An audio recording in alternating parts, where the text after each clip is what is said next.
సంఘానికి దూరం అయిపోతే, ఆత్మీయతకు దూరం అయిపోతే, దేవుని గాయాలు రేపుతుంటే నీకు చింత లేదా? నీకు దిగులు లేదా? చల్లారిపోయిన బిడ్డల గురించి అడుగుతుంటే నవ్వుతున్నారు.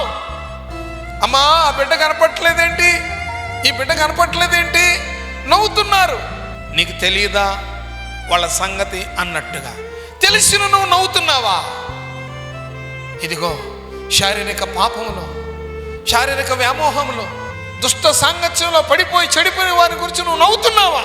అదే నీ కూతురైతే, అదే నీ కొడుకైతే నవ్వుకుంటావా? అదే నీ కొడుకు అంత నష్టంలో ఉంటే, అదే నీ కూతురు అంత పాప దొంగ చిగట ఊపి గుంటలో కూరుక్కుపోతే నవ్వుకుంటావా? నవ్వుకుంటా సమాధానం చెబుతావా? పట్టి పట్టినట్టుగా ఉంటావా? నా బిడ్డ కాదులే అనుకుంటున్నావా? నా కుటుంబం కాదులే అనుకుంటున్నావా? నా ఇంటి పేరు కాదులే అనుకుంటున్నావా? నా వాళ్ళు కాదులే అనుకుంటున్నావా? చల్లారిపోయిన బిడ్డల గురించి నువ్వు ఏడిస్తే నీ బిడ్డలను బాగు చేస్తాడా?